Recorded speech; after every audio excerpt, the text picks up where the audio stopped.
سب پہ نظر اندر کی خبر۔ بسم اللہ الرحمن الرحیم۔ آپ کی آمد کا بہت بہت شکریہ۔ سب سے پہلے میں حکومت پاکستان کی جانب سے مسیحی برادری کو ان کے مذہبی تہوار کرسمس پہ مبارکباد پیش کرنا چاہوں گا، اور ساتھ ہی ساتھ بانی پاکستان قائد اعظم کے یوم پیدائش پر بھی خراج تحسین پیش کرنا چاہوں گا۔ جیسا کہ آپ جانتے ہیں کہ ہمارے ملک میں اس وقت ایک تحریک چلی تھی جو کہ پی ڈی ایم کے نام سے جانی جاتی ہے، پاکستان ڈیموکریٹک الائنس۔ یہ وہ الائنس ہے جو کہ نام تو ڈیموکریٹک استعمال کر رہا ہے، لیکن جو ان کا بیانیہ ہے وہ کسی طرح سے بھی جمہوری نہیں ہے، کیونکہ ان کا مطالبہ یہ ہے کہ ایک الیکٹڈ حکومت، ایک جمہوری حکومت کو ہٹا کر ادارے ان کو حکومت میں لے آئیں اور اس کے بعد نیوٹرل ہو جائیں۔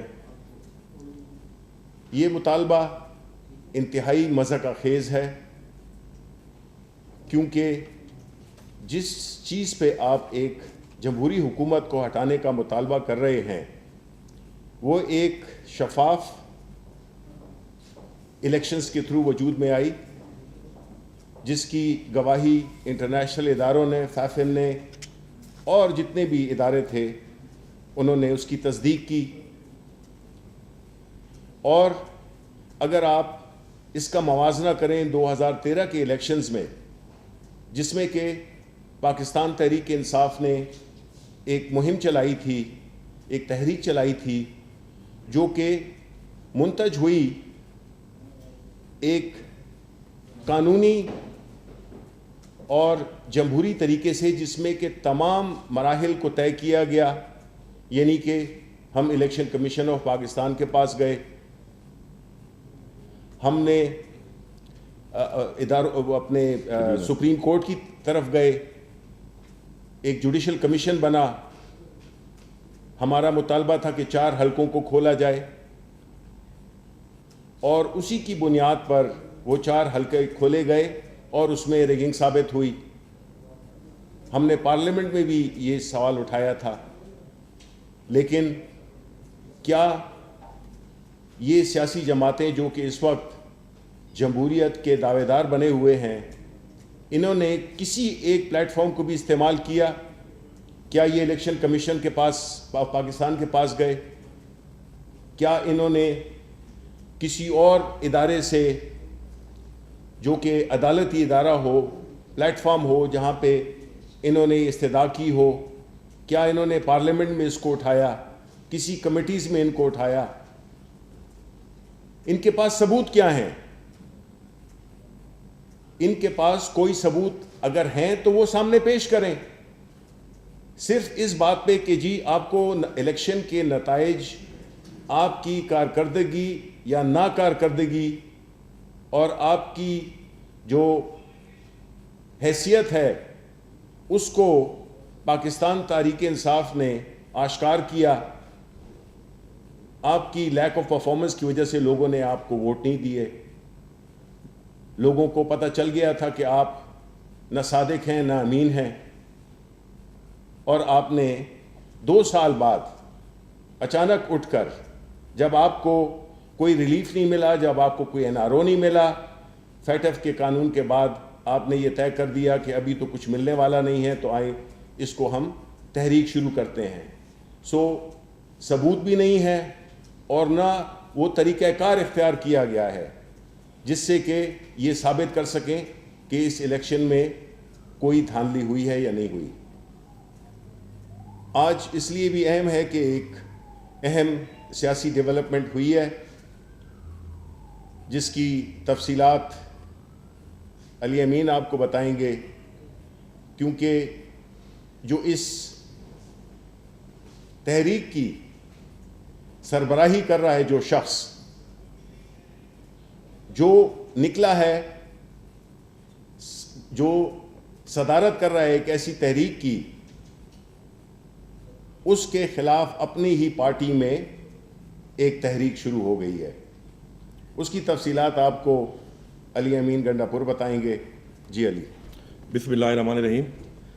میں نے کچھ دن پہلے آپ سب کی موجودگی میں کچھ سوالات کیے تھے مولانا فضل الرحمان سے، ان کے جوابات تو نہیں آئے، البتہ جو اداروں نے ایک سوالنامہ بھیجا فضل الرحمان کو، اس کے جواب میں انہوں نے دھمکیاں دینا شروع کر دیں اور یہ کہا کہ میں نہیں بلکہ میری پوری پارٹی جا کے اداروں کا گھیراؤ کرے گی۔ اب یہ رویہ جو ہے وہ سوچ سے بالاتر ہے کہ یہ کیا طریقہ ہے کہ ایک انسان جو ہے قانون سے بالاتر ہو چکا ہے۔ تو میں یہ میسیج دیتا ہوں کہ مولانا فضل الرحمان، تم قانون سے بالاتر نہیں ہو، تمہیں اپنی چوری کی کمائی کا، حرام کی کمائی کا حساب دینا ہوگا، اور یہ کوئی جواب نہیں ہے کہ میں نہیں، میری پوری پارٹی جو ہے وہ جا کر گھیراؤ کرے گی اداروں کا، اور دھمکیاں دے رہے ہو تم۔ اب اپنی پارٹی کے اندر بھی ذرا جھانک لو کہ آپ کی پارٹی کیا کہہ رہی ہے آپ کے بارے میں۔ آپ کی پارٹی کے امیر اور اسلامی نظریاتی کونسل کے چیئرمین مولانا شیرانی صاحب، حافظ حسین احمد صاحب اور دیگر علماء نے بھی کچھ سوالات کیے ہیں، قوم کو بتایا آپ کے بارے میں کچھ، ان کے جوابات بھی قوم جاننا چاہتی ہے۔ جس میں پہلا سوال انہوں نے جو بات کی کے بارے میں وہ یہ کی، اس کا جواب ہمیں چاہیے کہ تم جھوٹ بولتے ہو اور تم خود سلیکٹڈ ہو۔ دوسرا کہ تم مفروروں، چوروں اور لٹیروں کو بچانے کے لیے مدرسے کے بچوں کو استعمال کر رہے ہو اور اپنی پارٹی کو استعمال کر رہے ہو، اور ہم ایسا نہیں ہونے دیں گے۔ تیسری بات انہوں نے کی کہ تم نے ہمیشہ اپنے ذاتی مفاد کے لیے مذہب کا استعمال کیا ہے سیاست کے لیے، جو مزید ہم برداشت نہیں کریں گے۔ اب قوم یہ جاننا چاہتی ہے کہ، اور پوچھتی ہے آپ سے کہ اگر آپ نے چوری نہیں کی تو آخر آپ اداروں کو سامنا کرنے کے بجائے دھمکیاں کیوں دے رہے ہیں اور خوفزدہ کیوں ہیں آپ؟ اسلام میں خلیفہ وقت بھی عوام کو جواب دہ ہے، تو آپ کس حیثیت میں یہ کہہ رہے ہیں کہ میں جواب نہیں دوں گا اور میں گھیراؤ کروں گا اور دھمکیاں دے رہے ہیں آپ؟ عمران خان نے قانون کی بالادستی کرتے ہوئے، مانتے ہوئے اپنے 40 سال کا ریکارڈ پیش کیا، جبکہ اس وقت وہ کسی سیاسی عہدے پر بھی نہیں تھے۔ انہوں نے پیش کیا، انہوں نے سامنا کیا، انہوں نے پارٹی کو استعمال نہیں کیا، انہوں نے کوئی دھمکیاں نہیں دی، اور وہاں سے وہ صادق اور امین ڈکلیئر ہوئے۔